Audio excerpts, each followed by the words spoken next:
Well, good evening and welcome to the Community and Infrastructure Services meeting. If you're interested in participating in committee meetings, you can email delegation at kitchener.ca, or you can register online at kitchener.ca/delegation and use the delegation registration form. For the electronic participation deadline, just refer to the delegation section on the agenda. The written comments that have been received are circulated prior to the meeting and they form part of the public record. The meeting live stream and archive videos are available at kitchener.ca/now, and accessible formats and communication supports are available upon request. Are there any members of the committee who wish to declare any pecuniary interest regarding matters listed on the agenda?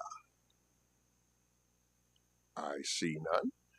Are there any questions from the committee on the consent items? Okay, may I have a mover for the consent items? Councillor Johnson? Oh, sorry. Question? And which item would you like to ask a question on? No, 3.1, sorry. Okay, can we have a mover to move this out of into discussion? Okay, all in favor? Okay. Go ahead, Councillor Chapman.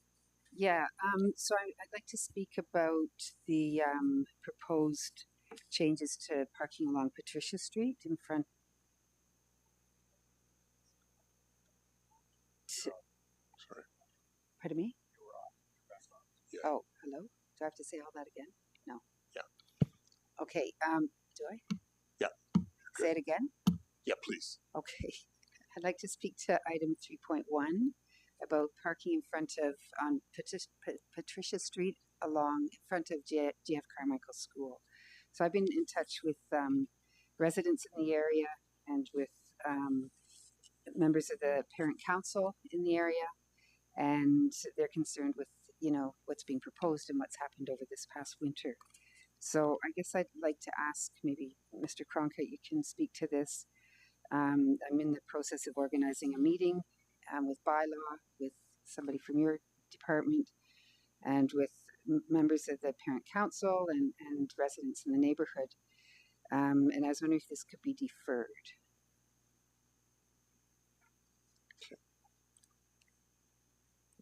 Mr. Cronkite? So, through the chair, it could certainly be deferred. The one thing that I would note, though, is that this request came forward through the Waterloo Region District School Board. So they were having challenges with their buses getting to JF Carmichael using Patricia Avenue. My understanding of the concerns from both the residents and the parent council is that it's related to where parents can park.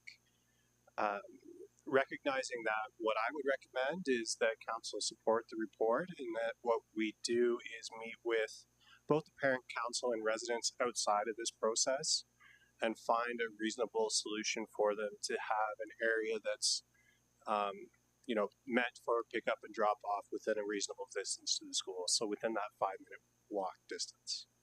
So if we were to do that, though, could anything that's decided here today be changed, or would it just be mainly looking for other alternative drop-off areas?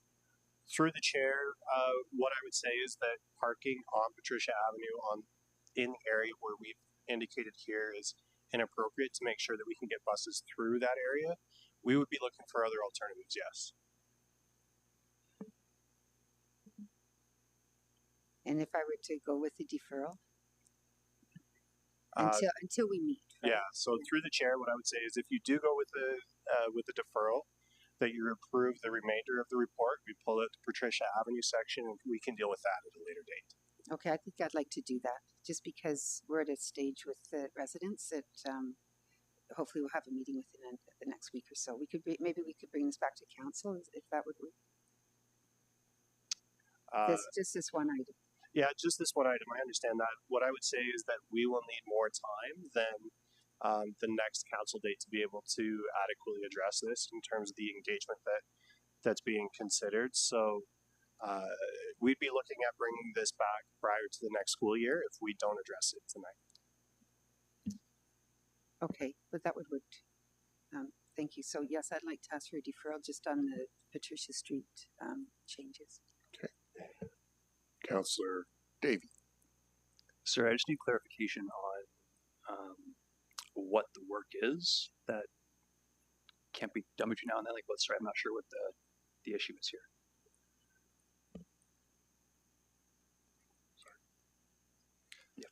So through the chair, the request by Councillor Chapman is to meet with the residents to discuss their concerns, the residents and the Parent Council Association, to discuss their concerns, not only with the recommendation about no stopping up Patricia, but to better understand their challenges parking overall in the neighborhood and as it relates to the permanent only parking around the hospital there. In order to do that communication, though, we also have to engage with the school board because this issue was brought forward with the school board. So there's going to be a number of steps of engagement in this process, whether or not it's approved tonight. Okay, and I guess just saying how to vote on this then. So we're not going to have, for the deferral, we're not actually going to have any new information. Sorry, was the deferral to council? Because if we're not going to have any new information, I'm not sure what the purpose of the deferral is, I guess, if it's to council.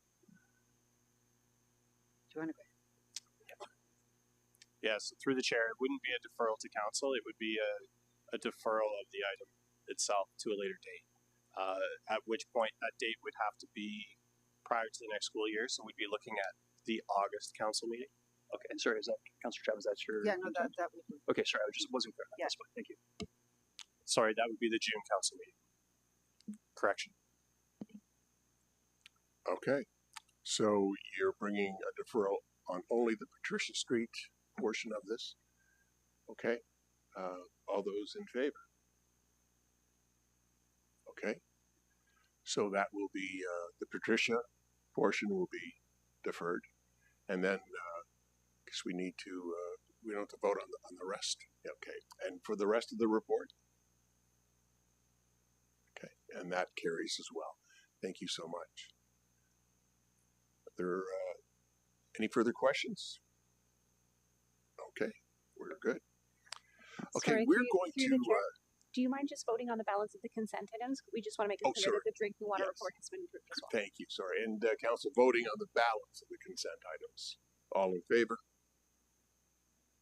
Thank you. That carries. And we're going to switch the order of the items up just a little bit. We're going to start with item 5.3, the newcomer strategy. We're going to start with that first. And staff have a presentation on that.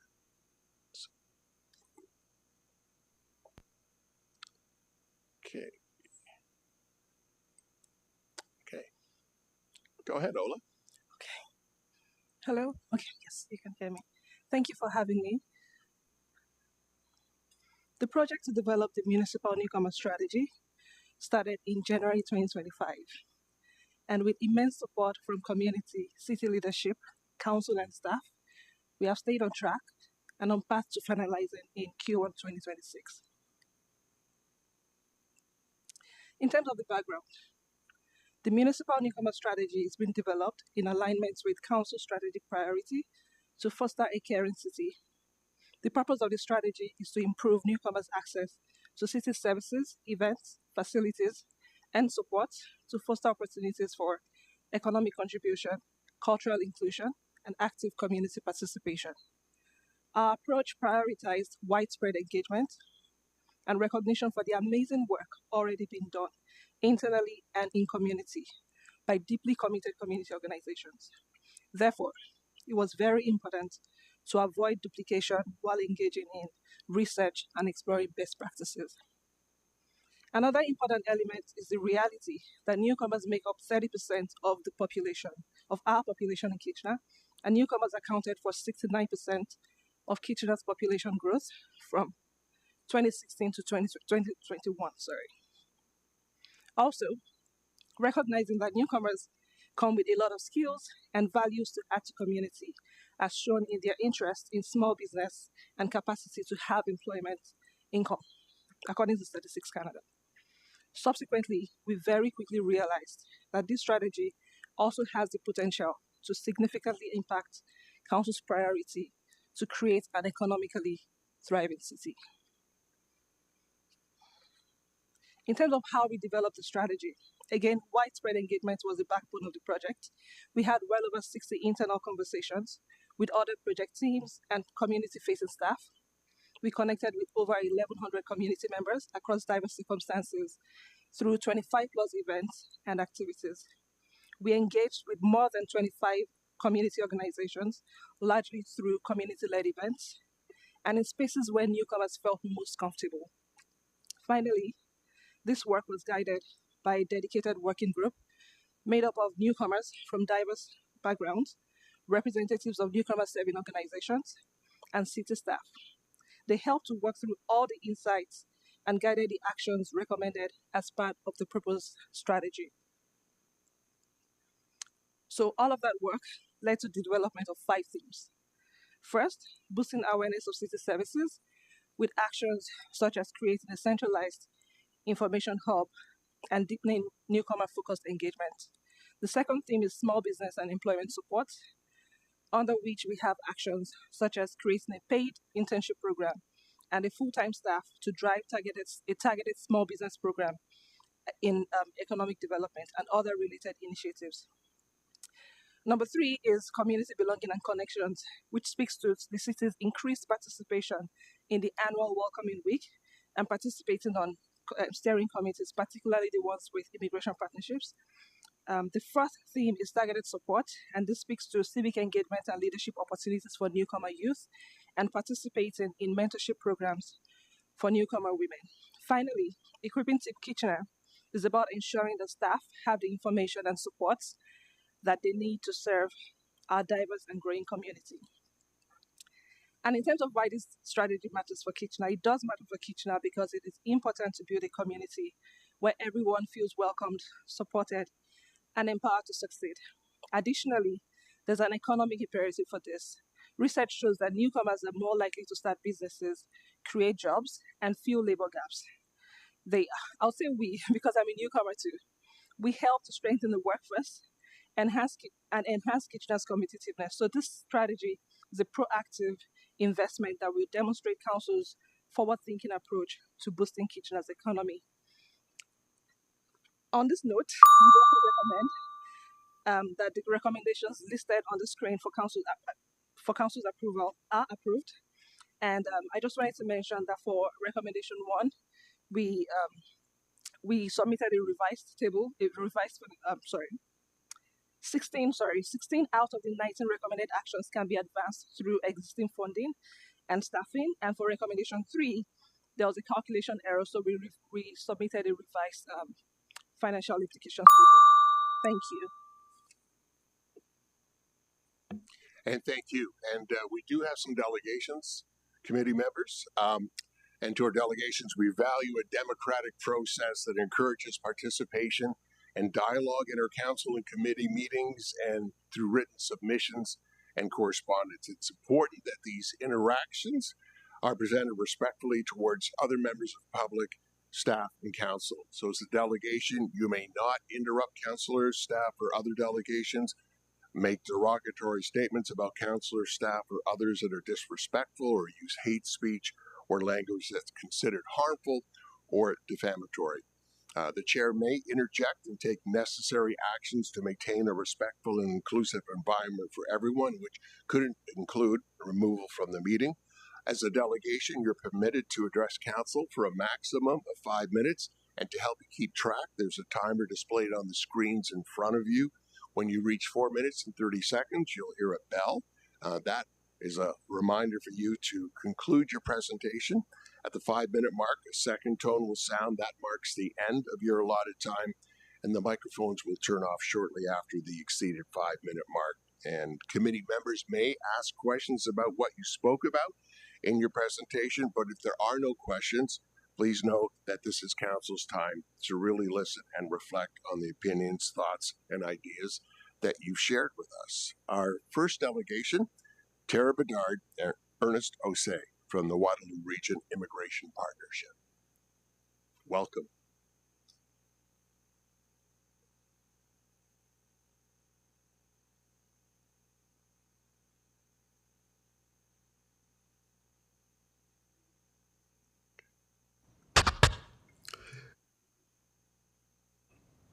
Mayor Sorry. Rebecca.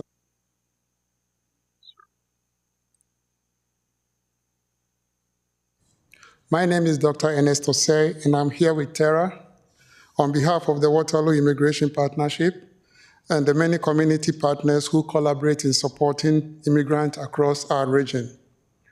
We are here today for a very simple reason: to thank Council for its leadership and strong support for immigration and newcomers in our community. Your commitment to advancing a City of Kitchener newcomer strategy sends the message locally and beyond that Kitchener understands the important role immigration plays in building a strong, prosperous, and inclusive community. We also appreciate the recommendation for annual funding for the Immigration Partnership as part of this strategy. Your investment signals to the many organizations involved in this work that their effort matters. And it helps us to continue leveraging other investments to strengthen our collective impact. Immigration continues to shape the future of Kitchener and Waterloo region. It is not about numbers. It is about opportunities, people building new lives, studying, starting businesses, employers finding talent they need, and families putting down roots and communities becoming stronger. Across Waterloo region, many organizations, including the City of Kitchener, work together to support that journey. And for nearly 2 decades, the Immigration Partnership has helped coordinate that shared effort. Thank you. Good evening, Council. Thank you for having us. I'll just add a little bit to what Ernest has said. And our colleagues were here to delegate before you in November, and when they were here, they shared our shared regional strategy for immigration for 2025 and beyond, which was built on the input of nearly 1,700 immigrants and many community partners. Since then, we have been really pleased to continue sharing data and insights and working closely with the City of Kitchener staff who've been working on the newcomer strategy, which is before you tonight for your approval. One of the most encouraging things that we see in the city's plan is how closely it aligns with the regional strategy and the work already underway across our community. Both strategies recognize 3 things. That it is important that services meet the needs of a changing population, that helping employers connect to immigrant talent is important, and that strengthening, welcoming, and inclusive communities where everyone belongs is a priority. Kitchener's strategy builds on the strong foundation of collaboration that already exists in this community. And so we're here tonight to express our support for the strategy before Council and to, as Ernest said, say thank you for recognizing the importance of immigration to our community's future, for your leadership in advancing a strategy like this, and for the collaboration and partnership the City of Kitchener has consistently shown in this work. The Immigration Partnership in Waterloo Region exists to support exactly this kind of leadership, bringing organizations together, sharing knowledge, and aligning efforts across the regional communities. We look forward to continuing to work closely with Council and staff and are very excited about what we can accomplish together in the years ahead. Thank you very much. Thank you. And we do have some questions. Councilor Singh, is your question of staff or of the delegation? Question for the delegation. Thank you so much for presenting. I agree with the comments that you made. Integration of those new to our community is very crucially important. It's important, I think, for just the general growth of our city in a cohesive way. But I think the newcomer strategy, well, my question to you was, do you see the newcomers that approach you, the primarily new immigrants that are very new to Canada in general, or do you see equity-seeking groups that maybe just new in general to the community coming from other parts of the GTA or other provinces for employment purposes here? Do you see them accessing your services? I didn't quite catch the whole question. I think with the organizations so the Immigration Partnership as a team itself, we are not doing the work of supporting immigrants. We're working with organizations to help them build their capacity. And so we're working closely with the organizations that are supporting new immigrants in the region. They're working closely with new people who are moving into this community every day. They also do a lot of work to support people who've been here in the region longer term as they continue to have needs that, when it comes to helping them get settled and, as their circumstances changes, they need different types of support. So, there's an evolution of life when you move to a new community. And so for the organizations that are providing the direct services in this community, they are working with people who've just arrived here, but also people who've been here longer term. Okay, that's what I was looking for. I think those that are new to Canada in general do have higher needs, but I think the term newcomer needs to be a broader term, and I'm glad to hear it could be someone that could be Canadian born, but new to Kitchener in general or the region, and they just want a better idea of how to fit in or how to seek out the services that the municipalities offer as well. So thank you, that's great. Yeah. Thank you. Councillor Chap. Yeah, thank you, and thank you for coming and can you hear me? Yes. Okay, because sometimes it's not very clear over there. Okay, anyway, sorry. I just wondered, you mentioned that, the work that's being done, we have to take into consideration the changes in the population, and I just wondered if you could speak to that a bit. Like, what changes have you seen? How are they being addressed? Where are the shortfalls, etc.? Okay. Through the chair. Okay, that's a very complex question. I'll try to give a simple answer. And I think, it shows a lot in the research and data that has been presented in the development of the newcomer strategy that is before council tonight. Lots of change in terms of the demographics of the population, the countries that people are coming into Canada from, the racial profile of the population as people come from different countries. The religious makeup of the region is changing. Like many things demographically are different in the community than they were 10 years ago. And so there's a lot of work that has happened by organizations across the region to really understand what that change is, to hear from people. One of the big things that we do as an immigration partnership is an immigrant survey every 2 years where we hear from thousands of new immigrants who've come into the region and people who've been here longer term about what their needs are so that we're not guessing at what the service needs are. And so we're seeing organizations making changes to their services so that they're more culturally appropriate, that they have linguistic capacity to serve people who are coming into the community, that they have inclusive spaces in terms of, being a welcoming space regardless of your faith or other things. And these are things that the City of Kitchener has been doing and will continue to build on, hopefully, through this strategy before you tonight. Okay, thank you. And Mayor Ravan, sorry. All good. Thanks. Thanks a lot, Chair Schneider, and thank you to both of you for coming in and the great work that you do with the Immigration Partnership, but I know also the great work that you do in the community beyond, including for many years, Doc with the Cinema Chicopee Neighborhood Association and other things.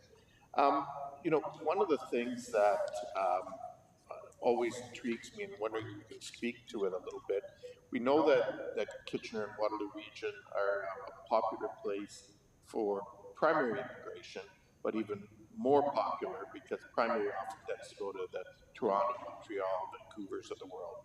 But when it comes to secondary immigration, once folks settle there and decide, hey, there's a better place in Canada to go to, many of them come to this community. I'm wondering if you can talk a little bit about why that is and how this strategy is really important to continue building on that. Okay. That's a great question. Through the chair, so secondary migration in this region is quite significant. When we look at the data that we're able to gather through Stats Canada and through the census, what we have found is historically We're a net receiver by about 40% of people who land first in other places in Canada and come here compared to those who come here first and leave. So people move in many directions, but if 10,000 people land directly in Waterloo Region in a year, we have an additional 40% coming from other communities where they have otherwise landed. And so partially, I think, that comes because of our proximity to Toronto, which is one of the major gateways for arrivals and first landings in Canada. But we also know that people move for employment opportunities, they move for educational opportunities, and this regional community in the city of Kitchener provide exceptional opportunities for people who are looking to find better conditions for themselves and their families. And so it is that mixture of, we already have strong immigration into this region. There's many conditions that make this region attractive to people who have moved to other parts of the country. And so, we're trying to find the right mix of programs, services, supports, and, kind of placemaking stuff in the community so that we continue to be that place that is attractive as a destination for newcomers, no matter where they live in Canada, so that they will come, start their families here, and contribute back, to the rest of the community. Okay, thank you for that. I guess the other question, actually, I'll leave it for now. Okay. Thanks. Okay, there's no further questions, so thank you, Tara. Thank you, Ernest. Thank you. Thank you. Appreciate it. Our next delegation is Katerina Al-Harari. Welcome, and Katerina has an interpreter just in case, but just relax and welcome.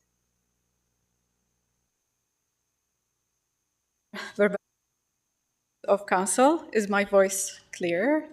Okay. Thank you for giving me this opportunity to speak today.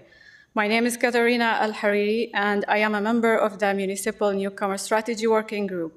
I am also a newcomer to Canada.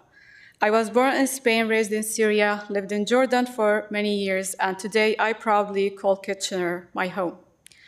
Today, I would like to share a small part of my story as a human being and as a woman, because behind every newcomer, there is a story that is often unseen, sometimes a story of hope, and sometimes a story of struggle.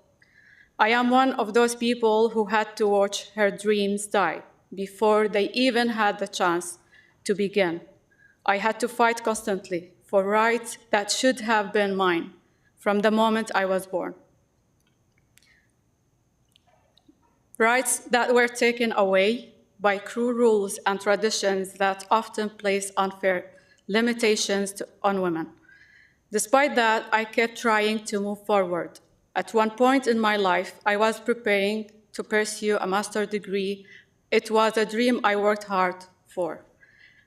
But I lost that opportunity twice, once because of traditions and the second time because of war. War has the power to interrupt lives, education, and entire future.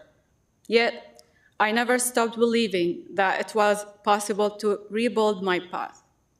Today, after 19 years of my bachelor's degree in fine arts from Damascus University, here in Canada, I am once again preparing to pursue a master's degree in counseling, psychology, art therapy. This is not only an academic step for me, but also a continuation of long journey of resilience and persistence. In front of you are cards of my artwork from my latest art show at the Button Factory. Canada became the place where I could finally express my thoughts and emotions freely through my art without fear.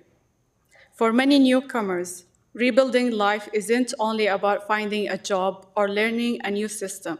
It's also about healing, discovering identity, and finding the courage to dream again. This is why initiatives like the Municipal Newcomer Strategy are so important.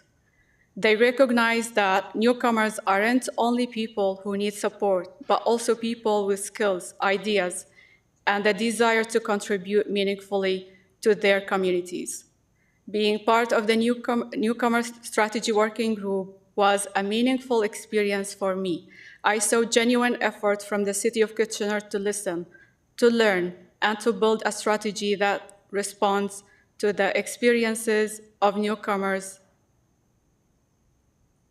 to the real experiences of newcomers in our community. When cities create space for newcomers to be heard, they create stronger and more connected communities. Kitchener has already shown leadership in creating a welcoming environment for newcomers. The strategy is an important step in strengthening the commitment. For many people like me, arriving in Canada represents more than immigration.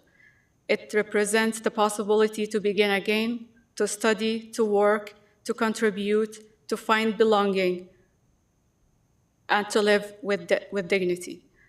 I am grateful to be part of this process, and I truly believe that this strategy will help many newcomers feel seen, supported, and empowered in the city. Thank you for your time, your support, and for commitment to building an inclusive community for newcomers. Thank you. Catherine, we do have some questions for you, but I want to thank you very much for your strength and vulnerability and sharing your story. And you've communicated very beautifully exactly why this strategy is so important.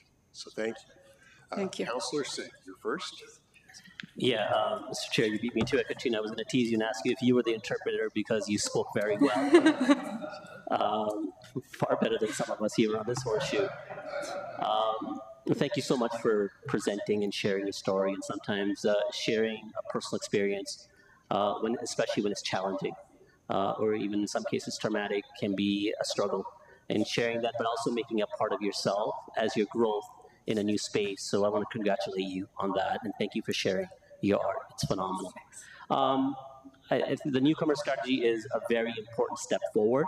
But one thing we always have to do is look and reflect inward and seeing if we're doing it right, or are there other things we need to do better as well. Would you be able to share any major struggles you felt upon arriving, not necessarily Canada itself, but perhaps your experience in this community? It's an open space for you to be able to share and express, and for us to be able to learn from that experience also. If you have any anecdotal experience, if not, then that's okay too. But thank you for sharing your story today. I've been here for to Canada for around 2.5 years, and since I arrived here, I struggled to find the right place based on my experience. It's fine to try something new, but at least related to my experience, so I can give the community and participate in a better way, instead of starting from the zero and starting something new. And also the language is really very challenging at this point. So going from a place to place, it was really hard because it took a lot of time and effort, and still didn't find the right way until I volunteered with this beautiful program, and we were discussing all these kind of things, and we put a plan where the City of Kitchener could lead the newcomers in the perfect way to save time on the newcomers, and also for the city, also save money. Yeah. So I hope I give you the right answer. Councillor Johnston. Thank you, Chair Schneider. And Katerina, thank you so much for your presentation. It was very powerful and very heartfelt. Thank you so much for your volunteer work on the committee, because your voice really matters. You are the voice of experience. You're the voice of knowing where we need to go with this. And I really wanted to thank you so much for just sharing your thoughts with the committee, but also with us. That's really important. So we appreciate you. And thank you for calling Kitchener your home. like it's wonderful that you've been to other places and you want to be here, and we're really happy to have you. Thank you so much. That's so kind of you. Thank you. Thank you. Mayor Vervenne.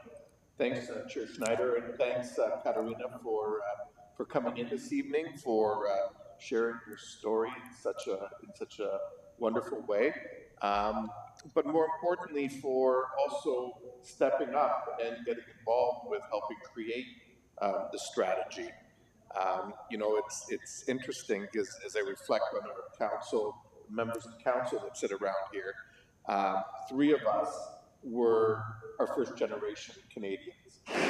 The most recent was about 9 years ago, and the longest was a little more than 55 years ago in terms of arriving in Canada. And I can tell you, well, mind you, like in my own case, I was 2.5, so I probably wouldn't have stepped up at that age. But it obviously, you know, took a lot of initiative to get involved. So I'm wondering if you can tell us a little bit about what encouraged you to get involved in the process, and maybe some of the other things in the community that you're involved with.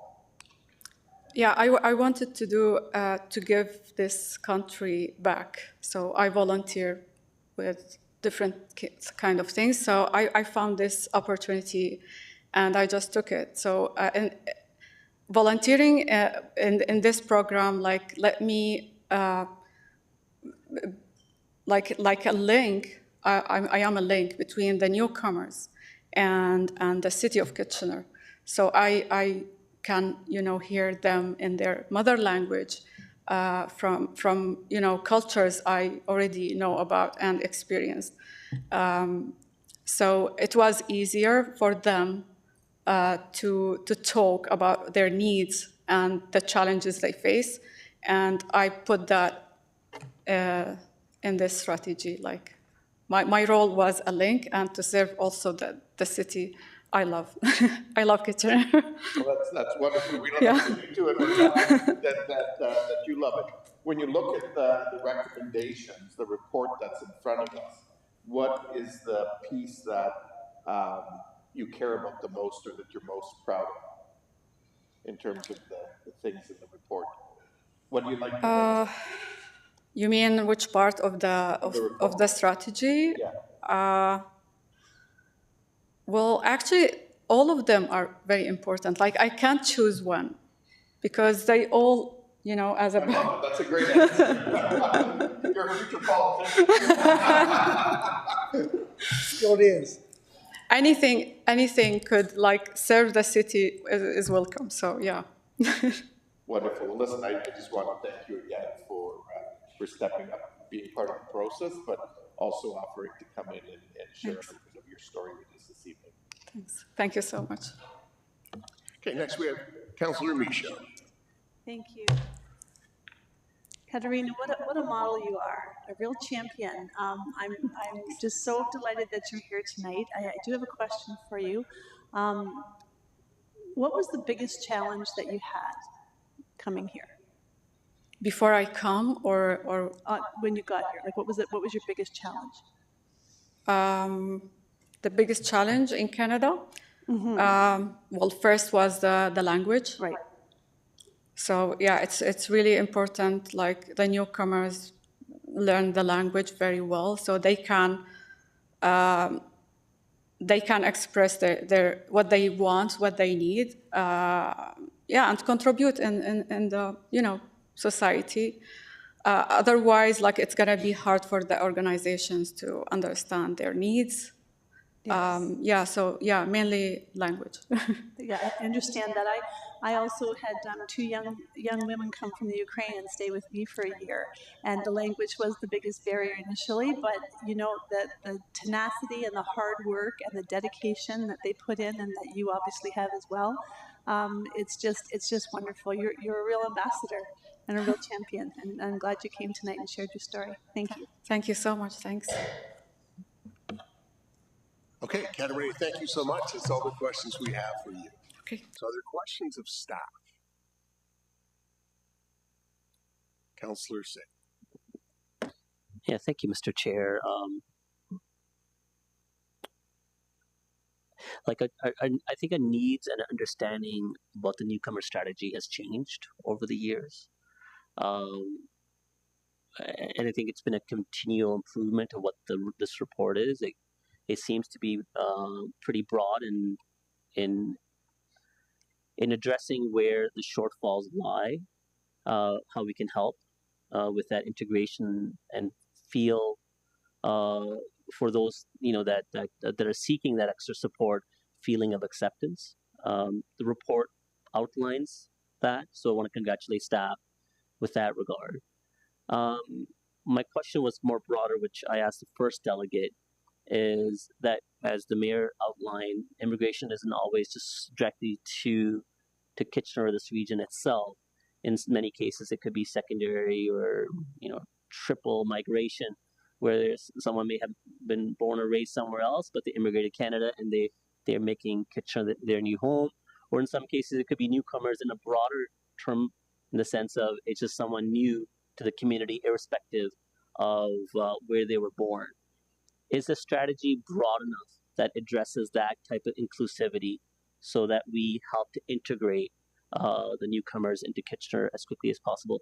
And to staff, as you delegated really well, and I was impressed with the overall points of the strategy, that it addressed what I had wanted to see first when kind of council gave this direction of having a newcomer strategy in itself. So, anyways, to my question of acceptance of a broader term of newcomers.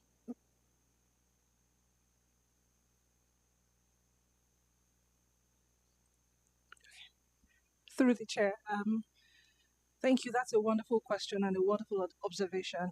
It shows that you're in tune with community, because that sentiment actually came out in community when we started out with the strategy. The interesting thing is, we're at the beginning of the project, we're in a very tight position, and I'll tell you why. Because Kitchener is so ahead. This is not me patronizing council or anybody. It's the truth. Kitchener is so ahead in terms of equity, diversity, and inclusion. And as you know, newcomers are listed as one of the equity deserving groups. So for any project that has like equity considerations, newcomers are already kind of being considered. So we realized that the people with the biggest needs at this point, at the point of starting the strategy, were people who are actually new in Canada, right? Because so much work is already being done with so many other groups of people who are just, coming from other cities. And then the other thing is, we came to council in March 2025 to actually seek council's approval to define newcomers as people who have been here for 10 years or less, rather than the traditional 3 to 5 years. So normally newcomers are defined as people with immigration, refugees, citizenship Canada, IRCC. They'll define newcomers as usually 3 to 5 years. But because we recognize what you just mentioned, we stretched that definition to 3 to 10 years. And we, based on conversations also with community leaders, organizations, we realized that that's the group that truly has the biggest need at that point in time, and also at this point in time. And that's why we focused more on people who have been here for 10 years or less. But that's still a stretch compared to the regular definition for the timeline for newcomers. So, and that's good. I'm glad you're addressing that, and I think that will make it easier, because again, there's a lot of other services through the City of Kitchener, Region of Waterloo, other agencies at the federal government or provincial government that kind of specifically helps brand new entrants to Canada or Ontario or Kitchener, wherever they might be landing, and having that broad term helps to make it more encompassing. I'm glad at that. And one of the barriers of that acceptance absorption is giving opportunities for voices as well. What are the strategy itself and the funding that's being requested? What bigger step will be taken that we have more acceptance and buy-in from those seeking to have their voices included? Through the chair, one piece of this strategy, an action on this strategy, is the full implementation of the Access Without Fear policy, which the city already has. Like I said, the city is very ahead. This strategy, this policy was, I think, approved 2 or 3 years before we started working on the strategy. And the policy talks about how anybody of services at the city. So that's a wonderful spot to be in regarding wherever you're from, even if you came here 15 years ago, which, is, and in terms of service delivery for the actions on this strategy, we're not going to be saying for us to be able to serve you, you have to show us proof that you've been here for less than 10 years. No, it was just for the purpose of engagement and interacting with the community. So all of the elements on this strategy would definitely support, people who have been here for more than 10 years, to be honest, because the city has an access without fear policy. We don't ask questions before we serve you. Just come, access the services, and we're just happy to serve. Thank you. Councillor Johnston. Thank you, Chair Schneider, and through you. I'd like to start by first of all saying that this is amazing, and thank you. You've done a really, really good job on this. I appreciate the 5 themes that you've chosen to focus on. There's so many things to focus on, so it's really great that you kind of condensed it into these themes, and then with the different actions that go along with it. And I also want to thank you for reaching out to council and having these conversations with us about what we saw as needs in the community. And I always say to people when they ask what a counselor does, I say my job in the community is to help set our residents up for success.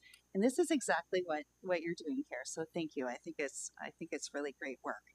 One of the things I was wondering about is, and it's probably under the targeted supports for newcomers perhaps, but one of the things that I had mentioned that I thought would be really important for residents is how we connect in with regional services, things like public health.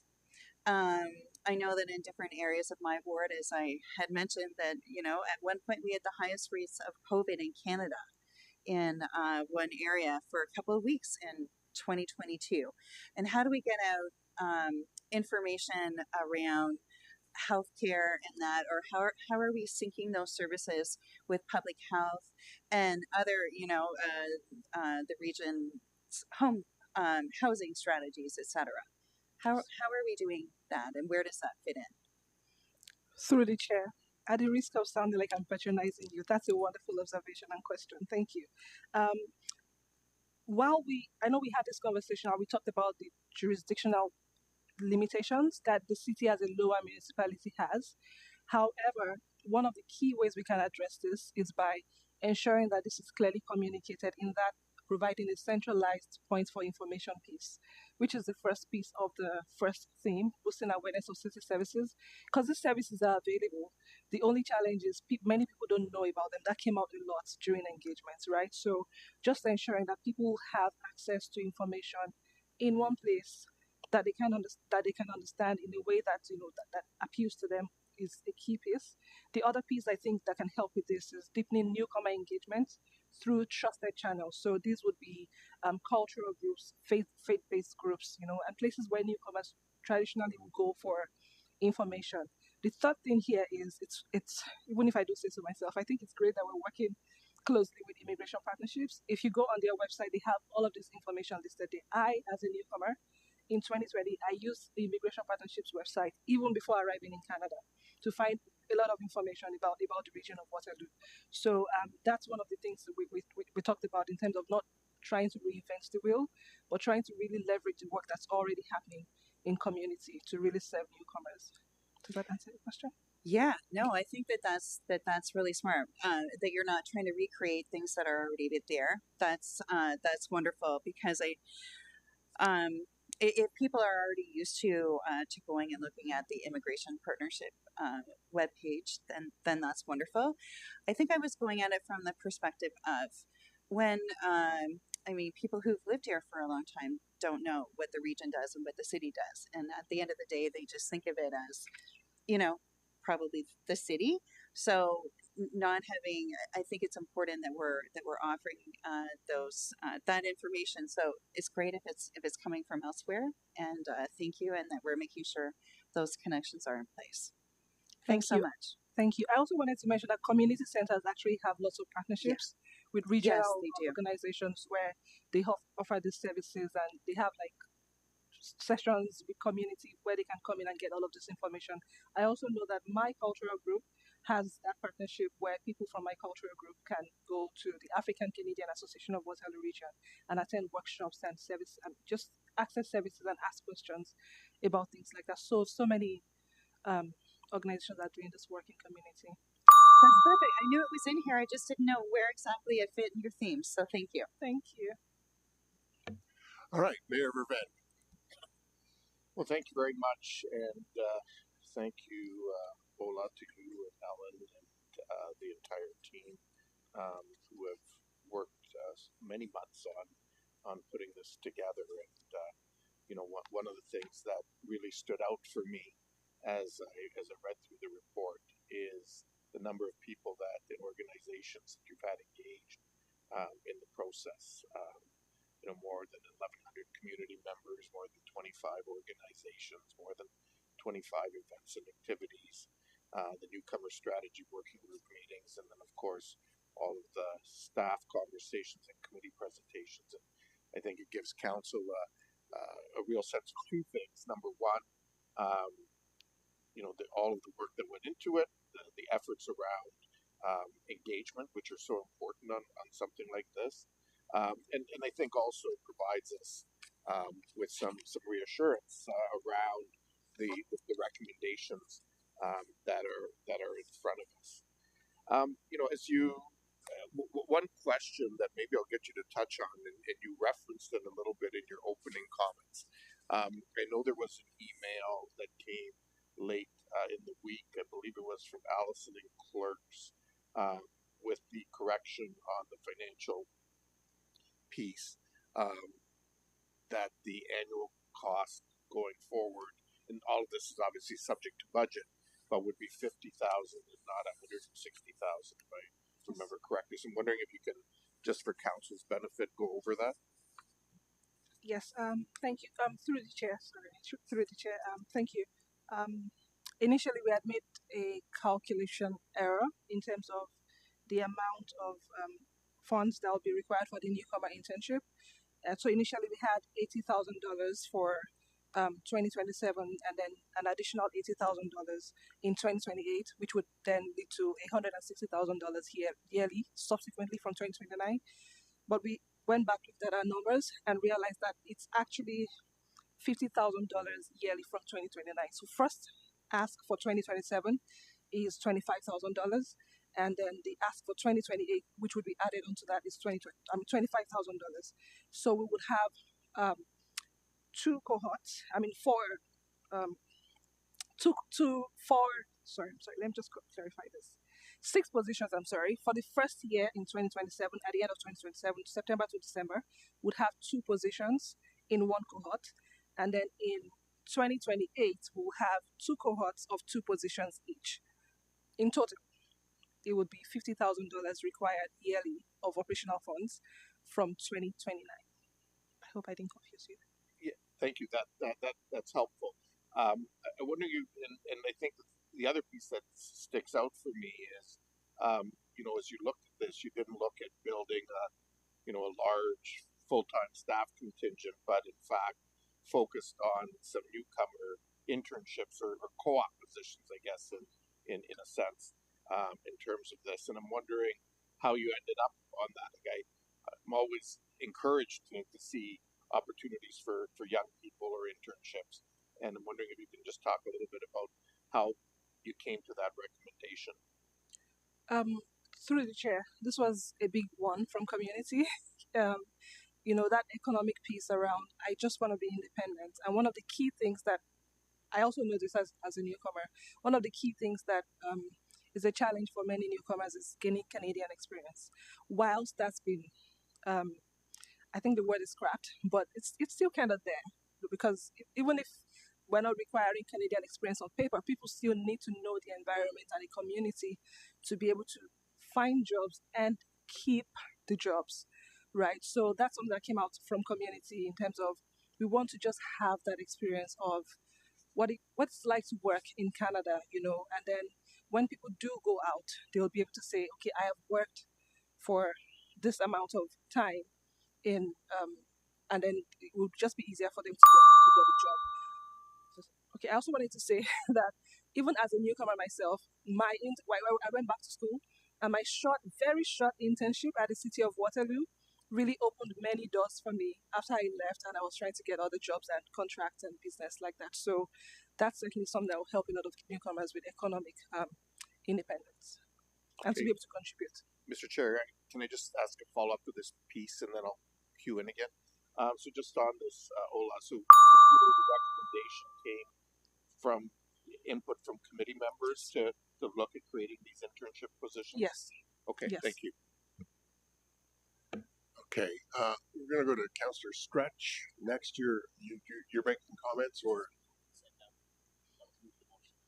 okay. So, all right, Councillor Stretch. Yes, thank you, Ola. In the themes that you've numbered 1 to 5, is there an order of the themes? They're all even. They're just Through the chair, there's no specific order. I'm sorry, I forgot to mention that. There's no specific order of prioritization. It's just the way we organized it. I understand. Are you aware of any other cities? I know the region, but does Waterloo, does Cambridge, do they have a municipal newcomer strategy or something close to? Through the chair, no. But I know I keep saying Kitchener is way ahead. I do have to acknowledge, though, that some of the other municipalities that have like an equity strategy or an EDI strategy, they have elements that might be a bit related to the newcomer strategy. For example, I know for the City of Guelph, they do have an internship program for newcomers and immigrants. I know for the City of Guelph has that. And then there's this research across Canada about top municipalities doing amazing in terms of supporting immigrants. So they have things like internships, they have things like funding for organizations, which is not a key part of the strategy because we have the Rights Fund, and then just some of the other initiatives that we have on the strategy are represented there, but they are not called the newcomer strategy. Okay, thank you. But the City of London has one. Great. In the report, which I thought was great, we talked about civic engagement being a priority for youth, and I forget what department that fell under. But I'm just curious, when you talk about civic engagement for youth or for anyone who is a newcomer, what does that mean? Thank you. So for that one, I think because we did a lot of engagement during the summer season, we got to talk to a lot of youth, and that's how that came out in terms of, what does leadership look like? What does so that would be volunteering, what that looks like, what does leadership look like, how decisions are being made at the city, and just things like that. We also went to Kayak, which is the Kitchener Youth Action Council, and it was already part of the recommendations that we had, but it got a lot of support from Kayak in terms of, yes, we do want other youth to learn about leadership, volunteering, even information about how council works. So there was a time during summer when a group of youth, Black youth, got a chance to be here at council chambers, and the feedback was phenomenal. Like even the parents reached out to say thank you. The experience was wonderful. So yes, that's what it could look like. So leadership, how the council works, how the city works, volunteering, and things like that. Okay, thank you. I guess with some of our programs that we already run, like YDI or anything like that, how do you see some of these internal partnerships as well as external? You've talked a lot about the external partnerships, which I think is great, but internally, can you paint me a picture about that a little bit more?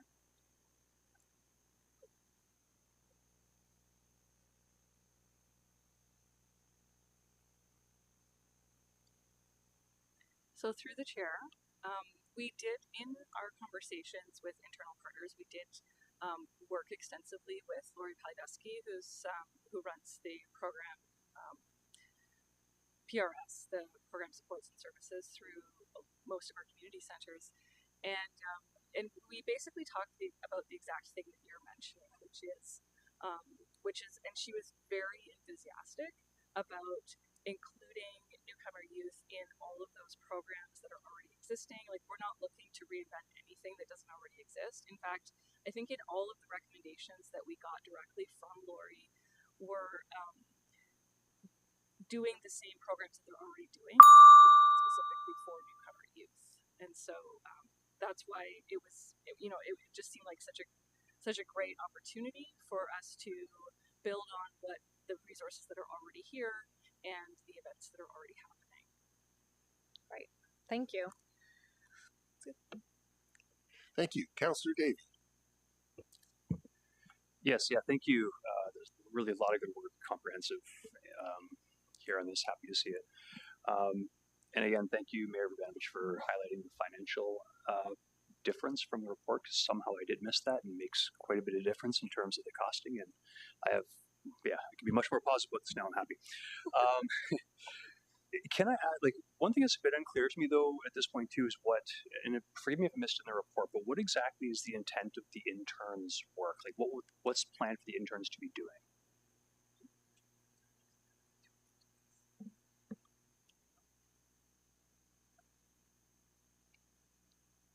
Sorry, I turned it off by accident. So through the chair, we don't have the entire program fleshed out yet, so it is set to start in the fall of 2027. And the HR division is currently creating another internship program that's specifically for youth. So again, part of this process was, hey, why don't we kind of build on that, and we can do a similar thing for newcomers. And so we've looked into a bunch of different opportunities that we heard from the community in terms of what they were looking for and asking for. And just to sort of reiterate what Ola had already mentioned is, things like Canadian experience, opportunities for just kind of getting their foot in the door in terms of employment. And so when we talked to staff across different divisions, there were some suggestions that were made in terms of some of the things that are already being done for co-op students, but also looking particularly within divisions and departments where possible, where they are in need of staff and are having a hard time finding staff. So that was one of the things that we were looking into as a possibility, as well as sort of the opportunities for newcomers who are looking for specific roles within the within the community. So people who are trained in certain areas and would like to get opportunities for within those. And so it really just, it's still going to be fleshed out, but we're really looking, like everything else in this strategy, we would like to do what we can that aligns the best with the newcomers in our community. Okay, thanks. That's helpful. And it's not a huge amount of money, so I'm assuming it's like the plan is for a short term, like 6 months, and it's always going to be rotating different. Yeah, it's a 4 month, up to 24 hours a week was what we came to as the sort of pilot. Yeah. Okay. And how did you arrive at 4 positions, or does that just seem like the right number? Like why 2 versus like why 4 versus 6 or 2 or whatever? Is there any rationale behind it? Yeah, we through the chair we did talk through this in terms of the length of time. 4 months was sort of like an opportunity for people to get experience while also not holding them to something for a long period of time in case they were able to get different job opportunities that came along and that sort of thing. But also we also saw this as a learning curve for the city as well, so we didn't want to go too much at the beginning. This is why we're starting in 2027 with 2 positions as sort of like the first step, and then moving to 4 in the next year, in terms of being able to figure out what we're doing and how it's being done, that sort of thing. So it was really just sort of being conservative about what we're able to do as staff, because this is something that staff will be taking on top of things that are already happening. Okay, so assuming this gets approved, then so that number could change based on the pilot after the first. It's possible. Yeah. And the only other question then too is the contract position that's funded by Active, but that's not a small amount of money. Is there? I'm assuming we looked internally that we don't have the staff capacity to be able to do that with our existing complement.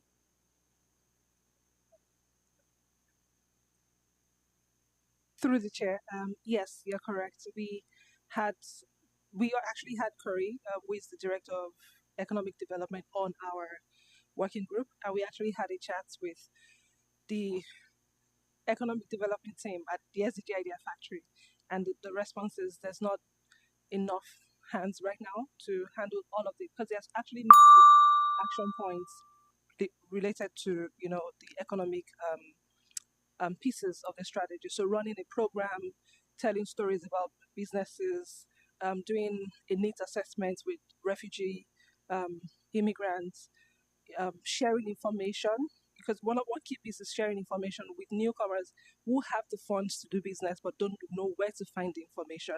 So all of these many pieces do require a full-time staff for the 18 months to handle all of those tasks. Okay, thank you. And just one last question, if I could, Mr. Chair, thank you. I just want to make sure I know I'm always leery of approving something and then having the actual financial part deferred to budget. So I want to make sure exactly what it is I'm committing to beforehand. So I just want to be clear that in the recommended actions, supposing, and I'll be frank, I do have a bit of concern about the finances in general of all municipalities going forward for the next little while.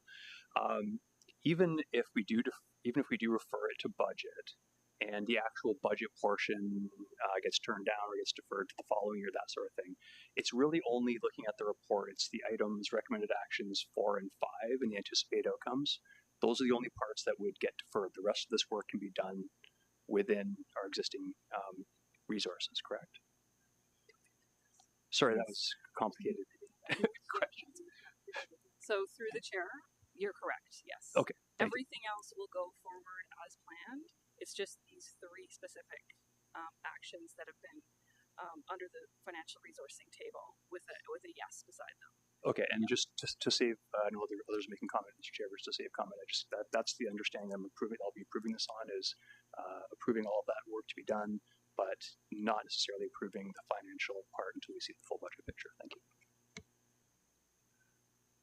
All right, Councillor Chapman. Yeah, thank you, and thank you for the report. I'm sure you're aware that IRCC has cut its funding substantially in different programs, and I just wondered how that. I mean, not that you can necessarily speak to how that's impacted some of the organizations that you consulted, but more importantly, how could that potentially modify our strategy? Through the chair, thank you. That's actually true. IRCC has cut a lot of funding. We heard that from community also. But I think one thing that, and I don't want to speak for community organizations right now because I'm not in their position, but what I'm observing in community is that's helping. Collaboration has become a key piece. It's become a very important piece, which is why our work with Immigration Partnership has even become more important because they do convene a lot of community organizations to talk about sharing resources and talking about what's available, who's doing what, and all of that. So I believe that through our continued collaboration with Immigration Partnership, we'll continue to have access to information to how things are unfolding, and we're going to be able to access information and also support in any way that we can through our collaboration with Immigration Partnerships. Right, great. Thank you. Did you want to add anything? No? Okay, great, thank you. Okay, looks like we're into comments. Councillor Singh. Yes, thank you, Mr. Chair. Love to be able to move forward the item when we're ready. I'll start up with I think the points raised by Councillor Davey. I understand having a clarity of the program and the overall budget impact, something that's that will not catch us with surprise. It is the right step forward. Knowing exactly, having a better sense of the overall compounding of that financial impact and have it referred through the budget will advise us into 2027. That being said, there's parts of this, I guess, recommendation, overall work of just adopting the strategy, as well as I think in 2026, the immigration partnership funding, the internship pilot or internship positions. There's associated costs, but I think there's also really positive benefits that will be driven from it that will help us define what that overall funding will be in a long-term basis. I want to speak in congratulatory sense to staff in figuring a strategy that's all encompassing at the same time, focused on giving a gateway for newcomers that would not have an opportunity otherwise. One of the biggest challenges faced by newcomers that are qualified, that do have experiences from other communities, other parts of the world, is that reintegrating into a community where they can transfer their skill sets. They have they have assets to be able to provide their new home, but they find that barrier of being able to figure out, how do I showcase that? And these intern positions will give them that first access. One of the things I do want to encourage the staff to do, and again, this is not to be critical, I think this is an important step forward in us showing the right courses first and showing how that program can be run, the internship program, but then also taking buy-in from the community. We can't do enough if it's going to lead to 2, 3, or 4 positions. That's not enough. That's what we're piloting and showcasing to a corporate structure of how the benefit can be, but at the same time, a community benefit. But then we should take in buy-in partners with working with the Chamber of Commerce, seeing other partnership organizations, and all other well-intentioned businesses in our community that can learn from our experience, can see the integration and benefit to their businesses by taking on internship positions from essentially newcomers. I'll say this, there's no better way to create a lifelong loyal ambassador for your business, for your organization, than giving someone a chance who wouldn't have that chance otherwise. The internship program that we will have is, these are individuals that will either come back, essentially be trained to work within the city. They will be viable candidates for future positions, which we are always seeking talent. And the second thing is, they will take the benefits that they reaped from working within the city of Kitchener and take that and advance it, and essentially kind of seed that positive goodwill across our community. And that's reflective of the positive steps that the city of Kitchener is doing in ensuring that this newcomer strategy is not just in word, but also it's through action. And it's the internship program, I think, is the action. Everything else, a lot of communities do. It's wordage, it's a lot of in their policies. They endeavor to do the things, but it's always important to show what you're doing, not just endeavor to do. I think the internship program is walking the talk, or whatever the saying is, but it's important. The delegate also addressed, my last point I want to make is one of the struggles that they felt is the language barrier. And it's important for us to remember, as a community, many newcomers arrive while still developing their English language. Navigating services, asking questions, participating in programs can be that challenge. And language barriers exist. And as a city and as residents, I think it's important to build within our ethos and our culture to approach those interactions with patience, understanding, and respect as people work to build confidence, influence. So that's a strategy that we have should be us reflecting inward and saying, our delivery personnel, how patient are they with approaching newcomers? Our front-end staff and community centers, how welcoming and how patient they are with those that can't necessarily speak the language. And this is also as an ethos of the city that we should be encouraging all our members to be caring and accepting of those that may look different, sound different, and may not be able to communicate with the fluency, but giving that chance. So good job to staff. I think this is an important step forward, but something that we're going to continue having to build on. Thank you. Thank you, Mayor Vervander.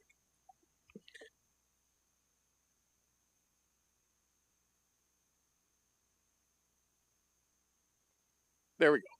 Thanks, Chair Schneider, and thank you, Councillor Singh, for moving this. I really want to begin by expressing my thanks to you, Ola, to Alan, to Rumina, and to others on the staff team who have been part of this. Obviously, the Newcomer Strategy Working Group, and everyone who took the time to participate in this.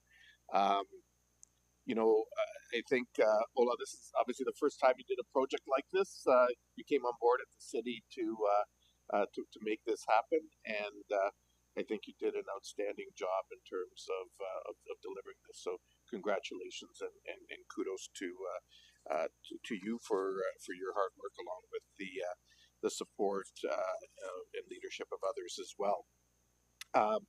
I'm very excited and enthused about this report, because I think it's really worked, and it's always hard on issues to find that right balance of figuring out in a space where multiple entities or orders of government have jurisdiction or have a role to play.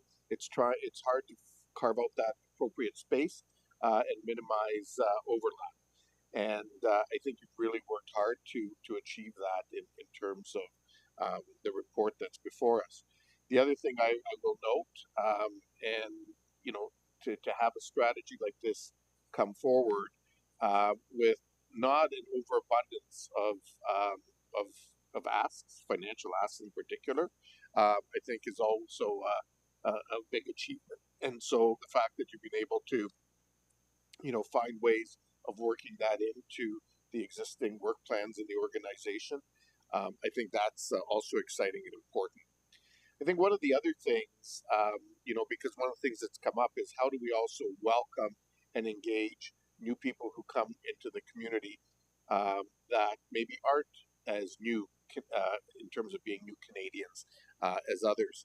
And I think, it's an opportunity here to acknowledge another program that we have, and that's our Love My Hood program. And I say that because, just a few weeks ago, I had an opportunity to go into the Victoria Commons neighborhood. And some of you may know Devin Fernandez, who one of the leaders of KW Library of Things. And him and his wife or partner hosted an event called the Rooted Box. And it's actually, some people may remember Welcome Wagon back in the day. I'm not sure if it exists anymore. Well, they came up with a Rooted Box, which is this little gift box that they give new neighbors that move into their neighborhood with little gifts from some of the businesses in the area and so on. And then I was at a chili and macaroni mac and cheese cook-off in the Auditorium neighborhood, and I found out they have a similar kind of initiative that they do in their neighborhood. So all that to say, some of those things are actually already happening through another great program that the city helped facilitate and community now leads and runs. So you take that, you take what we're doing here with the newcomer strategy and focusing primarily but not exclusively on new Canadians and newcomers who are either coming to Canada or to our community is I think really exciting. I'm also a big believer in providing opportunities for newcomers and particularly younger people who are looking to get that kind of work experience. And I think you've sort of found that sweet spot. There may be an opportunity for us, particularly on the summer hires, to apply to the federal government for some funding in the summer months. That wouldn't be a year-round thing, but it's certainly an opportunity for us to look at that. And lastly, I'm glad that in the recommendation in terms of immediate funding, well, the rest will be referred to budget. I'm glad there's a recommendation here for funding for our friends that spoke earlier in terms of the partnership, the Waterloo Region Partnership. So thank you for all of the work. This is really important as someone whose family immigrated here with me in tow as a young child. I've really been disturbed about the negativity that, quite frankly, as time has happened lately about newcomers. And the reality is that the strength of Canada has been folks who have come at different points along Canada's history, along with, of course, our First Nations. And that's what has made Canada strong. And I think a strategy like this will only help us become stronger in the future. So thank you. Thank you. Councillor Ioannidis. Thank you, Chair Snyder. I promise I won't be as long as Councillor Singh and Mayor Urbanovic, but I do agree with all their comments. I also want to thank the delegates for coming in and for their support with this strategy and the program. And more importantly, I want to thank our team. This is a really great body of work. I think I have no doubt this is going to set up newcomers for success. In fact, I like it so much that I like the fact that we're building a system to tap into the resources of those newcomers. And I think, to me, it's just a great overall successful strategy, in my opinion, that the community is going to benefit huge. So I really that's the one that I really like a lot about this. And I know there's all others in here. My computer froze. I can't mention them all, but I think that's the one that we're going to see the best benefit. And I look forward to the updates and seeing where this goes on hopefully it's a yearly basis. So, okay, thank you. Thank you, Councillor Johnston. Thank you, Chair Schneider. This is really great, and I just want to say thank you to the team that has put this together. Thank you for the community members that participated in being a part of this. It's amazing. Thank you to our community partners as well. This is a win-win, and when we look at the strategic plan alignment of fostering a caring city together, creating an economically thriving city together, what we're doing here, what we're a really strong push towards truly is setting our new residents up for success. And this is really exciting. I'm thrilled to see this. I'm actually a 7th generation Canadian, and I know the implications of being that in terms of our First Nations, and that is about making room and helping other people along the way and making really good decisions. And this is one of those. This is incredible and it's exciting to see. Can't wait to see the reports that are going to come from this. And I'm happy to support the financial pieces that we're putting into this, because at the end of the day, I think that the more that we support and set people up first to be successful, frankly, that costs our community a lot less money in the long run. And that piece is really exciting. So thank you so much to everybody who worked on this. This is a really great piece of work that you and, frankly, Kitchener should be proud of. Thank you. Thank you. Councillor Stretch. Thank you. I loved hearing from our delegate that Kitchener is the place where they come and they study, they work, they heal, and they live.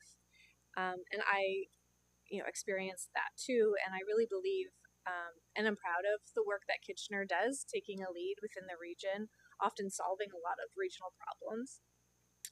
Here in Kitchener, we're really intentional about working with the community and the members in it, taking great care. And I really saw this reflected in the report. I thought it was very thoughtful. I loved all of the community engagement and all the partners. I think that's a really wise direction to go in. I know you said that the 5 themes weren't in any order, but if they were, I was going to recommend flipping them completely upside down. So theme number 5 being priority 1 and going down from there. I think equipping our staff and our team will really help inform our way forward as we build internal experts. And as you know from this work, relationship, those trusted networks really do lead in fostering that reciprocity that can come through supporting newcomers. And so I just wanted to say I'm looking forward to support this work. Looking forward to support this work, and I'm encouraged by what it looks like, and I'm excited about what's to come. Yeah, I think that's it. So thank you. Thank you. Councillor Day. Yeah, I think I just wanted to clarify that I'm actually, while I'm assuming I'm still around the horseshoe when next budget comes around, while I'm reserving my judgment on those specific portions for the full picture, I would be remiss not to say that I am very much supportive of the immigration partnership funding at this point and the good work that they do. And I would also ask for a recorded vote, Mr. Chair. Thank you. Thank you. Well, the great thing about being a chair is that you've got a great committee and they've made all the great comments already. So I won't repeat them, although I do want to say thank you to Ms. Herrera for your wonderful delegation, and it really crystallizes why this is so necessary. So the municipal newcomer strategy has been moved by Councillor Singh. A recorded vote has been called.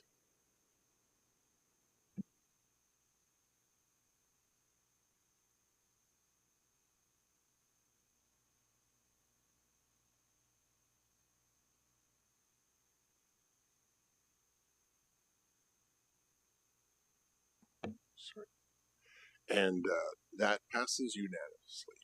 Thank you, committee. All right. Okay, we'll move on to item number 5.1, our summary water report, as we set up for that.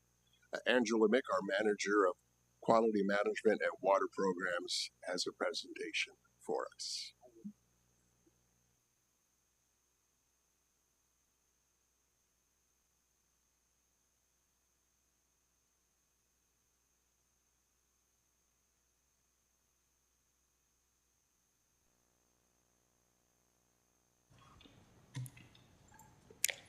Good evening, Mayor and Council. My name is Angela Mick, and I'm the Manager of Quality Management and Water Programs. Every year, we present reports to the owner, Council, to summarize the drinking water quality management system, referred to as the DWQMS, and to meet the regulatory requirements of the Safe Drinking Water Act. Our reports focus on the safety of the water. Kitchener's 2025 water reports confirm compliance and ensure our drinking water remains safe. The region of Waterloo supplies and treats water. The city distributes the water and ensures water quality through testing. The DWQMS framework guides safe operations through monitoring, maintenance, risk assessment, audits, and continual improvement.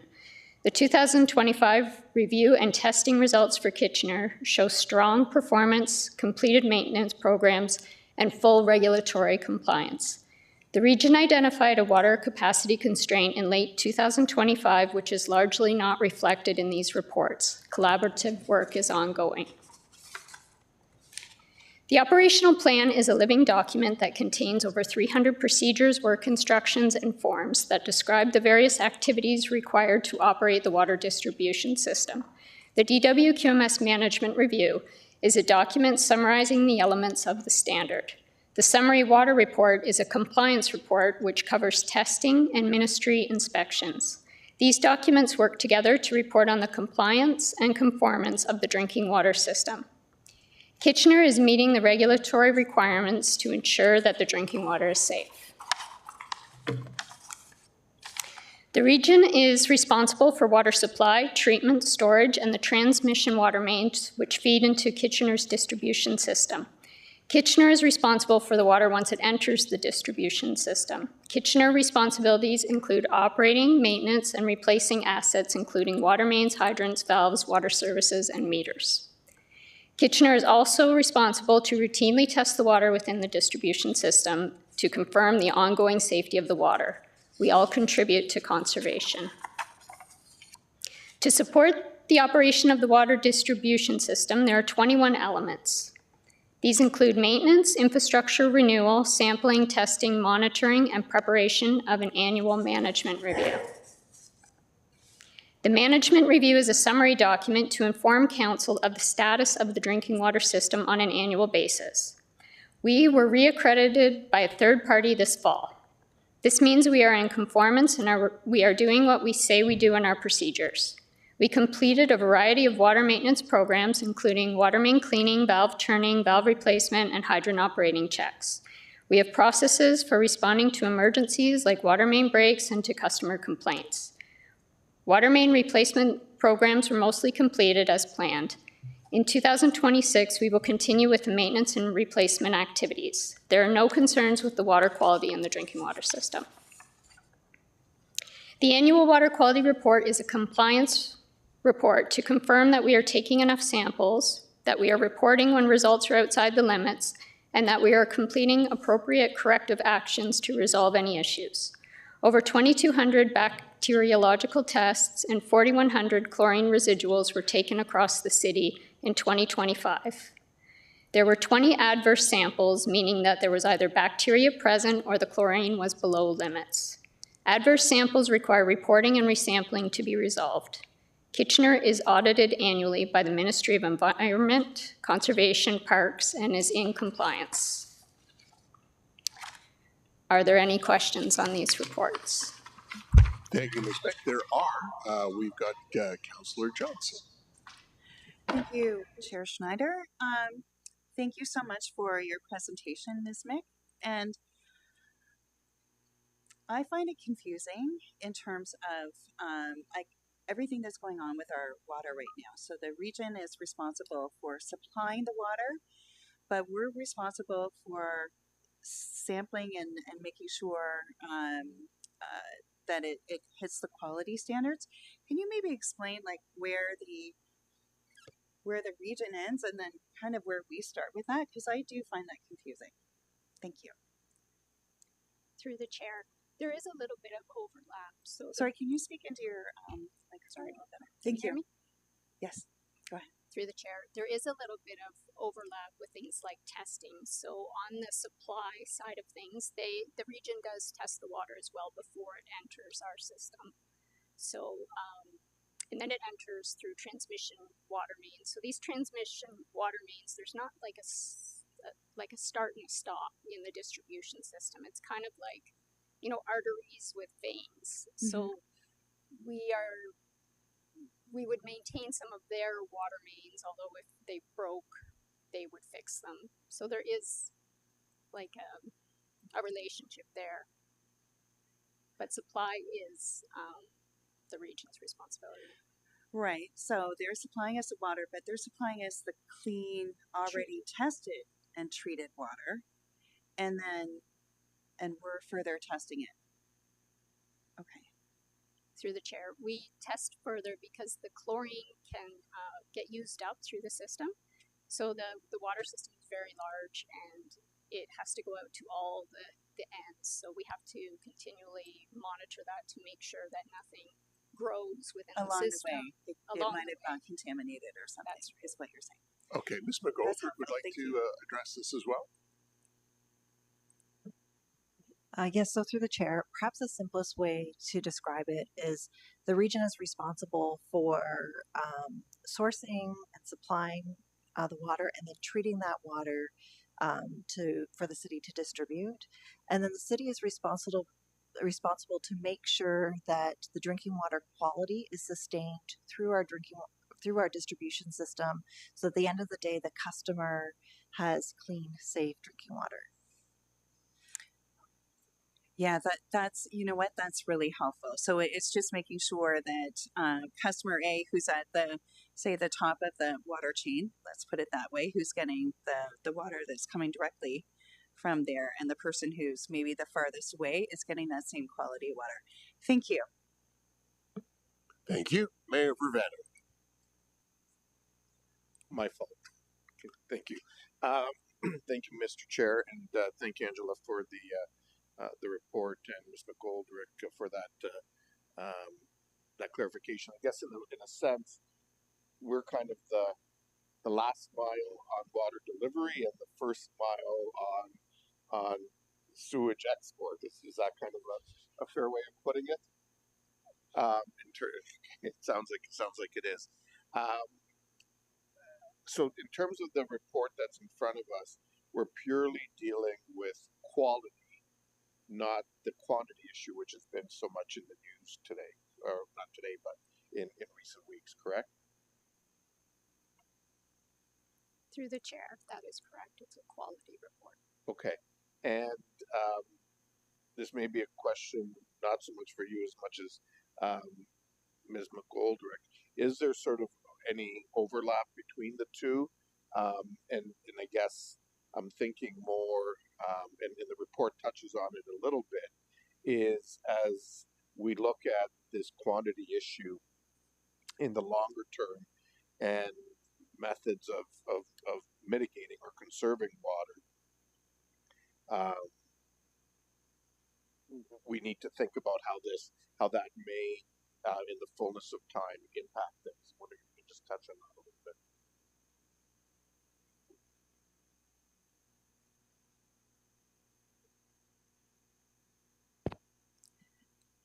So through the chair, just in terms of how we would incorporate the current water supply issue into these types of reports in the future, that would be incorporated through our annual management review. And what informs that are things like our risk assessment. And so we'll be, while we do have supply as a risk in our risk assessment, that'll be something that we'll be paying, looking for a more robust review given the current information that's available. And then that will come out through the management review. And so the water supply issue at the region wasn't reported until late in the year, and so that would then inform the 2026 management review, and those results would come forward to council. Okay, so I guess in a sense that as we think about things over the long term, like hydrant flushing and things like that, that's where kind of the two maybe will overlap a little bit. So currently, we maintain maintenance programs to make sure that we are operating the water distribution system as effectively and safely as possible. There are some programs that we have that utilizes water to maintain the system. So things like water main flushing, hydrant maintenance. We are taking a look at those programs to look at how we can more efficiently deliver those programs in light of the water supply. At the end of the day, we will need to conduct maintenance activities that utilize water to continue to ensure the customer receives clean, safe drinking water. Okay, and that would be true for, I guess, all 5 of the 7 area municipalities that are responsible for delivery like we are, correct? And then obviously the region will look after the other 2 townships specifically. That is correct. All area municipalities are looking at our program delivery in those areas. Okay, wonderful. Thank you very much. Thank you. And Councillor Davey. Yeah, thank you. My question just relates to like salt runoff and salt content in our groundwater. I guess it's clear that that's actually regional responsibility to monitor and look at, but I don't recall if that information is shared directly with us. And I guess the reason I ask is because we're obviously the lower tier municipalities are largely responsible for road salt. And I guess I'm a bit concerned too when we've had twice the amount of snow we've had historically. I'm assuming that relates to probably twice the amount of salt we've been using on the roads when we don't run out. So I guess I'm just wondering how that connection is made between the region and the city to try and make sure we manage that.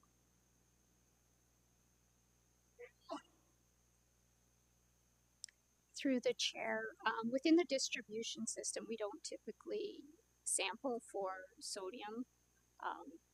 That I can't say 100% how often they do that at the region, but they do have annual reports that they post that has a summary of all the chemical sampling that they do as well.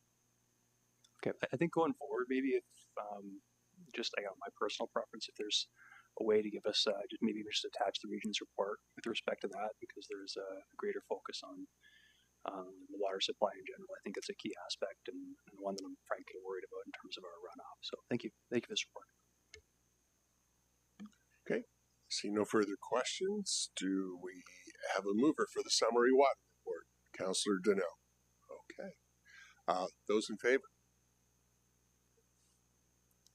And that passes. That carries. Thank you. We'll move on to item 5.2, which is our citywide active transportation route 2. Should we get set up for that?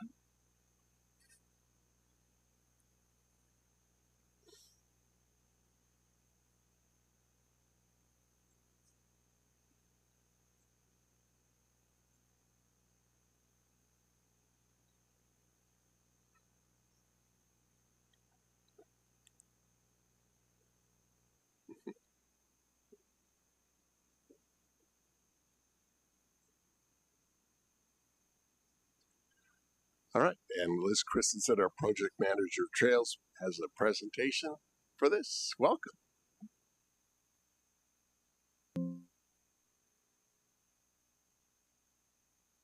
Project manager in our Transportation Services Department, and tonight I'm here to present to you Route 2 of our citywide active transportation and wayfinding plan. So the City of Kitchener active citywide transportation routes are justified through the Kitchener Strategic Plan for building a connected city together.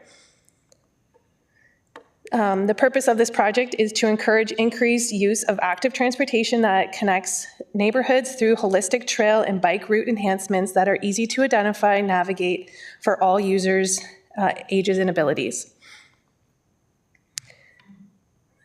So the Kitchener is creating a citywide network of branded active transportation routes linking 8 major neighborhoods with 100 kilometers of safe, accessible infrastructure. Each route has a distinct name, color, and number that make navigation easy. To succeed, each route must meet all ages and ability standards, which includes filling infrastructure gaps and adding upgrades like curb cuts, raised crossings, so that the entire route is safe and comfortable. In 2025, the city implemented its first wayfinding route called Route 1, which is from the boardwalk to the downtown. These you'll see are some of the photos that are posted right now along this route. So Route 2 is 7.5 kilometers long. It is, most sections are already built, including parts of the downtown cycling grid and the most recent complete streets reconstruction of East Avenue. Only minor fixes in trail paving are needed to meet all ages and ability standards. Key destinations along this route include Central Station, City Hall, the Central Library, the Odd, Stanley Park Community Center, Dom Cardillo Trail, and Stanley Park Mall. Based on public feedback, the route will continue along the spur line linking 3 major destinations, Stanley Park, downtown, and uptown Waterloo.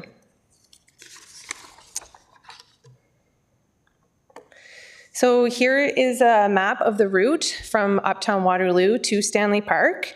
This route begins on the Dom Cardillo Trail at River Road and ends on the spur line in Uptown Waterloo. Some of the upgrades along this route are the expressway trail that runs along the expressway from Krug to Burbank, a walkway block from Burbank to Lyndhurst, the trail that links between Ottawa Street and Graber Place, and the Dom Cardillo Trail from Franklin Street to River Road. There are 4 trail crossings. 3 of them are along the Spurline Trail at Guelph Street, Louisa, and Wellington, as well as a raised crossing at Midland Road. Wayfinding signs will be installed at all decision points for a seamless, intuitive journey. The financial impacts, the total estimated capital cost is approximately $835,000 to complete the following work. 1.4 kilometers of trails to upgrade them to multi-use trails, including a boulevard multi-use trail, 80 wayfinding signs along the route, installation of 0.7 kilometers of neighborhood bikeways, improving of 4 trail crossings. There is approximately $180,000 of increased operating costs to maintain the paved trails and the PXOs. So through the community engagement that we did, their overall wayfinding strategy was undertaken in 2025, where over 400 people provided feedback online and in person at the Gaukel Block, Boardwalk, and Conestoga College. And then this past January, we posted details regarding Route 2 on Engage Kitchener with an interactive map so people could share their safety concerns and confusing areas that they navigate. And we received over 150 online comments and direct emails regarding Route 2. So what we heard through the public feedback on Engage Kitchener was that safe infrastructure for all ages and abilities. Wayfinding is appreciated, but only if the route itself is safe and includes things like safe crossings, separation from motor vehicles, and year-round maintenance. Route 2 alignment and wayfinding preferences varied at specific locations that were confusing to navigate or currently have challenging barriers that people try to avoid. So build a connected city together, getting around easily, sustainably, and safely to the places and spaces that matter the most. Route 2 connects several neighborhoods, providing a reliable option to get to school, transit, shopping, and major destinations. Thank you. And thank you. Are there any questions?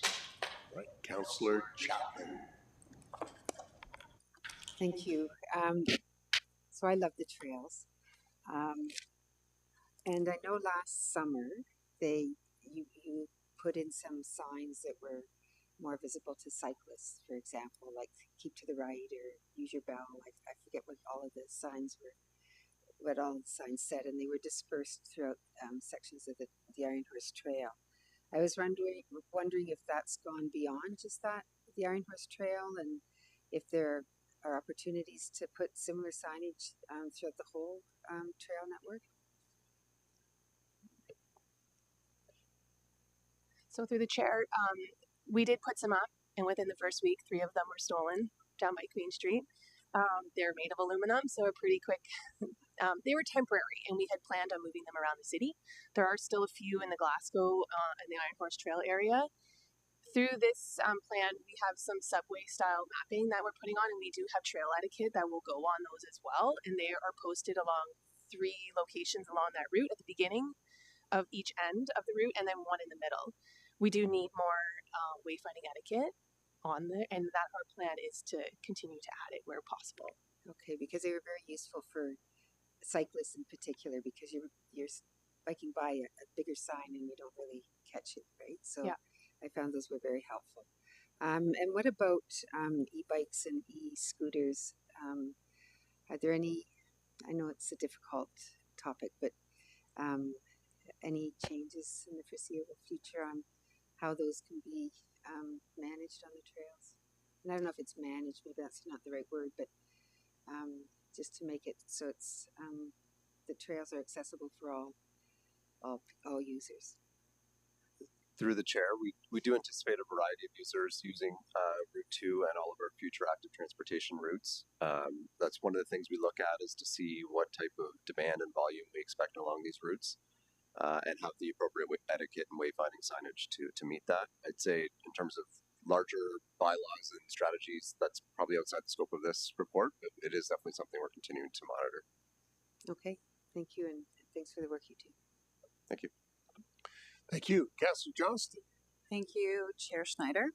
Yeah, my questions were around safety on the trail as well, because you said that's one of the things that you're looking at. And what I hear most about with the Iron Horse Trail in particular is about e-bikes and scooters on the trail and people not feeling safe because of the speed of them on the trail. I know we were supposed to get a report. Is this considered the report that we were going to get on that, or do we have something else coming? There would be another report for the, this is specific to the wayfinding routes. Okay, which is great, and I'm very supportive of that. Also around the wayfinding, are these signs going to be lit at all? Because that's another piece of the trails around the safety is the whether or not they're lit at night. Through the chair, the signs themselves are not lit, but they do have the required reflectivity. So with the street lights that we would have around, they would be visible through that. They would also reflect off of bike lights and that type of thing. So they would be visible at night if you have some other lighting around it. Which they all should have a light on their bikes, so hopefully. Yeah, absolutely. Thank you. Okay. All right, thank you. Thank you. Councillor Singh. Yeah, thank you. And I think some of the proposed numbers do seem high, but much of that is related to the safe crossing of the streets, which I'll allow staff to answer. But in my assessment, that creates almost a speed calming measure along that route, as well as the year-round maintenance and accessibility of that trail. I'll let you answer, because again, I don't want people to take away thinking that's going to cost us $800,000, $600,000, whatever those numbers were, towards us putting up signs. So through the chair, in terms of the capital cost, that's primarily related to paving the trails. So there's 1.4 kilometers of trails that will be paved. So that's a significant amount of trail added. In terms of the operational cost, we'll refer that to budget. But what I would say is that's worst case scenario, and it's a number that we can refine in terms of operating budget as we get close to operating budget season. Okay, now a couple suggestions on this. Let's avoid using aluminum or anything that looks aluminum as signage, perhaps to deter from them being taken away. The other thing is more of a strategic approach. I mean, I'm supportive of this. This is something that's been pushed by council as part of our Trails and Master Plan, and encouraged by many members of council, including myself, in our endeavor to have more accessible trails network that's year-round, winter accessed. Is towards a phased approach. Again, these routes are recommended for, paving, and then the street crossing, and then the signage. But have you considered perhaps paving first, seeing the usability of the trail, the how actively it's used, and then going to street crossing, and then later on signage, so that we are investing the right amount of money in the right spots, and that we're not going all in every trail or along the strategic network that we've defined. But there may be some other priorities. Through the chair, so the capital investments are guided by the Cycling and Trails Master Plan priority list. What we try to do when we have one of these citywide routes is bring it up to that highest level of standard. So part of the brand promise is when you see this route, you're confident that you're going to be safe the whole way. So we do want to give it as much of a holistic approach. If there's minor upgrades that we can defer, sure, but it's really not what we heard in terms of our consultations on this is that if you're going to wayfind a route and say this is a citywide route you're going to get from Stanley Park all the way to downtown Kitchener, the community is expecting that there's a certain level of standard along with that and a brand promise. It's not just about a wayfinding color; it's about a brand promise that this is going to be a reliable and safe route. So that's our intention. Okay, there's a little bit of a comment, more advocacy for my ward that I'm fortunate to represent. But if there's staff want to comment back on it, as we're looking at strategic networks, one of the corridors that's very crucial for a lot of pedestrian traffic is the Hydro Corridor from Sunrise Plaza or Mall, going all the way on toward along Block Line towards the LRT station, which is at Cortland. It connects Ward 5 and 6 integrated together, and again makes that community as one. And the more important thing is feed in traffic towards the LRT station and Cortland and Block Line. When would that be in the phase? Again, because it's a well-used corridor and it's underserved right now. Through the chair, that is one of our citywide routes connecting Sunrise to Fairway Station. So it is on our radar. What I can say is that we've been trying to prioritize routes that have the least amount of upgrades to stay within that budget. So Route 1 to the boardwalk had, again, minor paving of trails. Route 2, some trails that need to be upgraded and crossings, but that is definitely one that is on the priority list for sure. Okay, and I'll just rebut back or state at least we've invested significant infrastructure in trails maintenance network because of some of the work that I had initiated with the pilot. Many of those trails started in Ward 6, so many of the neighborhood trails already, thank you to council, already waived and winter maintained, and staff as well. And this corridor is really crucial in linking that already investment made. I think it would serve an existing populace that's using the neighborhood trails connecting into a citywide trail. Thank you. And thank you, Councillor Stretch. Thank you. My question is around winter maintenance. East Ave runs right through Ward 10, and with the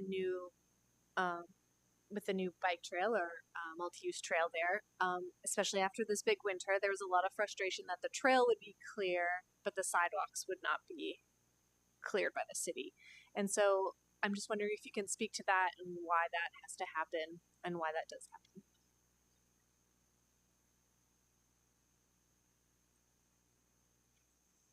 So through the chair, thank you for the question, Councillor Stretch.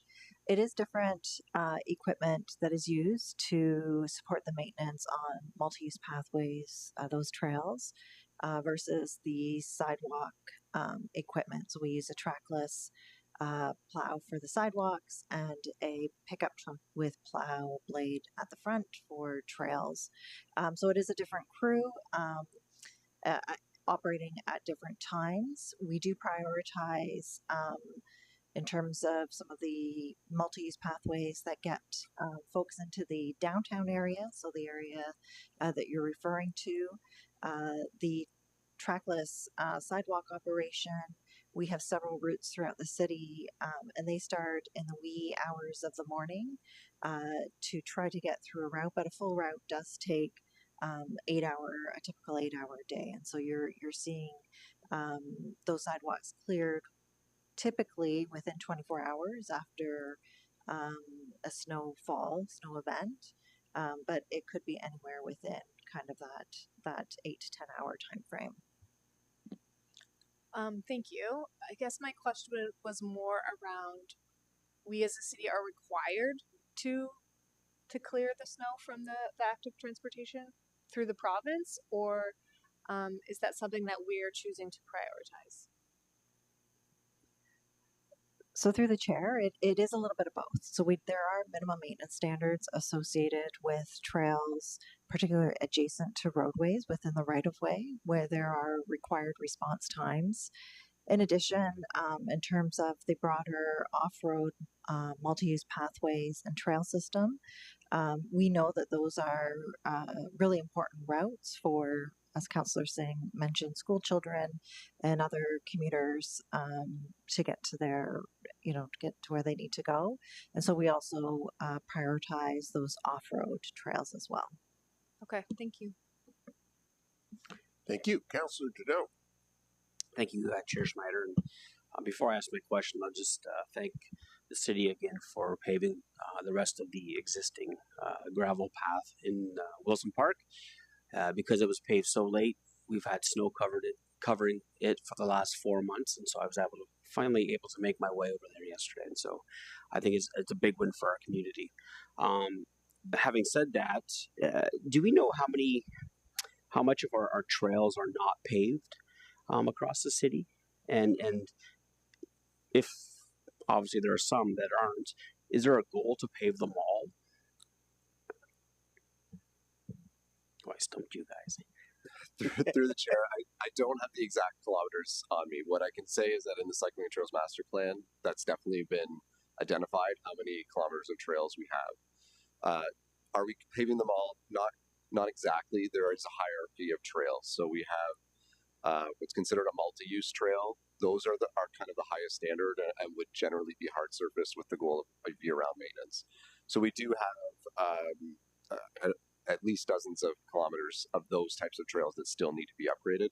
But there are going to be some trails that are more footpath types of things through nature areas.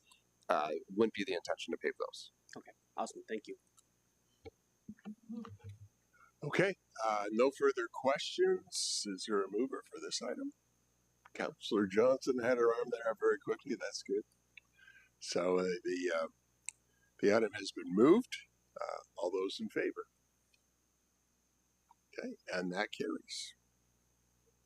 Okay, and that concludes Community and Infrastructure Services. Thank you.